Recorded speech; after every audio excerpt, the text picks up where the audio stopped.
The first two episodes of The Lord of the Rings, The Rings of Power, are currently streaming on Amazon Prime, and I wanted to check them out because I'm a huge fan of Peter Jackson's original Lord of the Rings trilogy. This show is an epic drama set thousands of years before the events of The Hobbit and The Lord of the Rings, and it follows an ensemble cast of characters, both familiar and new, as they confront the long-feared re-emergence of evil to Middle-earth. But I also want to let you guys know that if you're really into the fantasy and historical setting of the show, I've partnered with Crusader Kings 3 on this video, and you should check it out. It's a historical strategy game that I think you'll really be into if you like the world of the show. Crusader Kings 3 has two historical start dates, 867 and 1066. You can play as famous leaders from history like William the Conqueror, Genghis Khan, or the Lothbrok brothers, who you might also know from the show Vikings. You can take control of a whole kingdom or start small and build your way up to having your own empire. There's also a ton of ways to play the game depending on how you want to play. You can take control of your armies and invade your neighbors to build up your territory, or use court intrigue to sabotage other kingdoms to build up your own. One great thing about the game is that there are so many possibilities of what can happen. No two runs are ever the exact same. The game also has a really active community. One of the most popular mods on Steam is actually a total reskin of the game set in Middle-earth, where you can play as many of the famous characters from the Lord of the Rings universe. If you want to try it, the game is free to play on Steam this weekend only, so use the link in the description to check it out. Thanks again to Crusader Kings 3 for partnering with me on this video. Let's get back into the review. Similar to Game of Thrones, I'm not very well versed in the Lord of the Rings novels. I have read Fellowship, but I haven't read Two Towers, Return of the King, The Hobbit. But I'm coming at this show from the perspective of somebody who loves the original trilogy. Those three films are some of my favorite movies ever made. I do find myself wanting to marathon them every couple of years. Beyond just being three really entertaining fantasy epics, I respect Peter Jackson so much for actually bringing that vision to life when it seemed impossible. Something I've noticed, though, is that when we tend to perceive something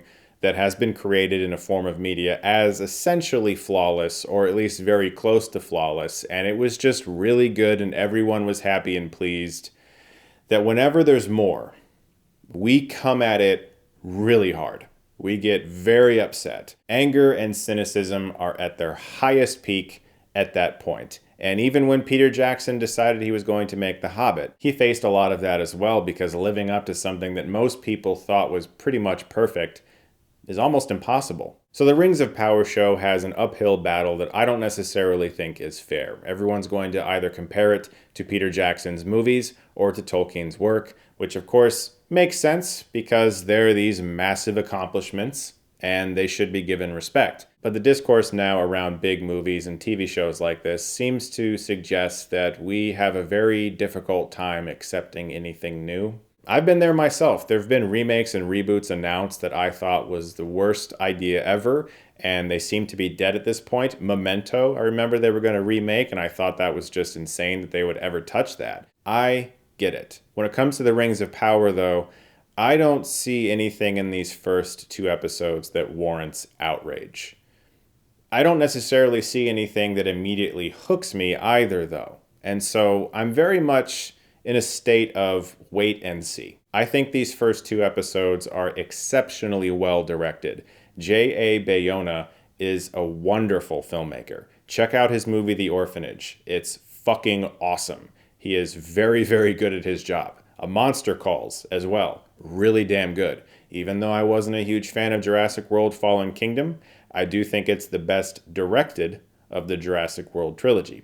He's very, very, very good behind the camera, and that shows in these first two episodes. It's always strange when you hear that a company spent a lot of money on a TV show or a movie, and when you're watching it, you're like, where did that go? Is it the actors' jets and private airfare? That's not the case when it comes to this show. Every single dollar is on the screen. They also went out of their way to hire great actors that aren't absurdly famous. Getting the lead actress from Saint Maud to play Galadriel was a fantastic idea, and she is wonderful so far. I really love her in this show. The CGI work, the production design, the costumes, the musical score by Bear McCreary, all top-notch. Really, really strong stuff. There's nothing yet in these first two episodes that makes me go, oh my god, this is going to be absolute shit. I have read a lot of the complaints. I have watched multiple reviews that people have posted on YouTube, as well as read many critics' reviews to really get a sense of what people are upset about.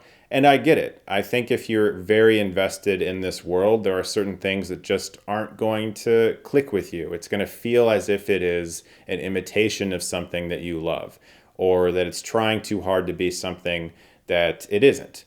And I understand all those complaints. But when I watched this show, I found myself intrigued enough to the point where I am interested to see where it goes. But there wasn't a particular storyline where I thought, oh, yep, I'm in. I am hooked. So I also understand that. If you want to be hooked from the first or second episode of a TV show and really feel like watching the rest and just absolutely not want to think about anything else except the storylines that you can't wait to see resolved, you're not going to get that in these first 2 episodes.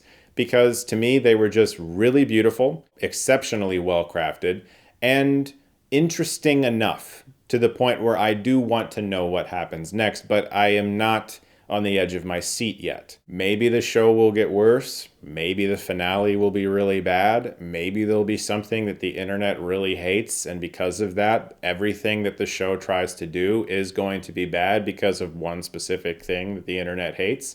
I've seen that too.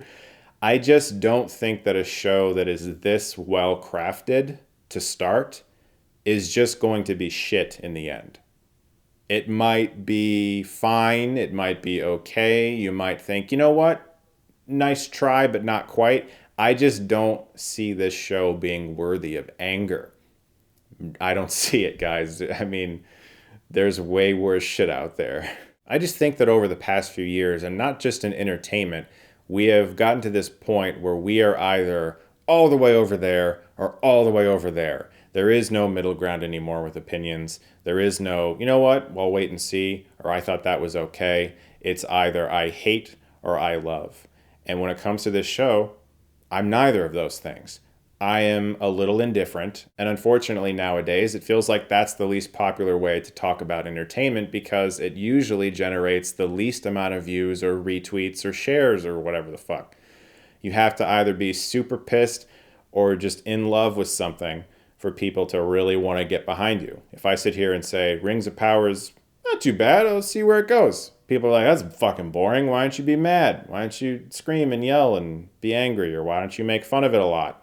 Or why don't you just like cry over it and everything? It's like, no, it's all right. We'll see how it goes. I don't know what else to say. I watched the first 2 episodes genuinely expecting, based off of the reactions that I've seen, to have some sort of extreme reaction to them, but I didn't. I thought, okay, what the fuck is this? It almost felt like the extreme anger that I saw made it better, because I was just expecting some kind of Dragon Ball Evolution Last Airbender thing, and I just didn't get that. And I don't think that's what this show is. And I hate that I have to spend half this review talking about the goddamn reaction to the show, and I can't just discuss the fact that the show is one that has potential moving forward, and we'll see. That's why this video is called First Impressions. Don't have a lot to say yet. I feel like I'm intrigued enough to keep watching, but I'm not on the hook, so to speak. Like when episode 3 comes out, I'm not going to rush to the TV to watch it. I can wait a few days. Guys, those are my very middle of the road thoughts on the Lord of the Rings of Power. I can't give you extreme either way yet. We'll see how the rest of the season goes. I hope you guys enjoyed this video though. Thank you so much as always for watching. And if you like this, you can click right here and get Stuckmanized.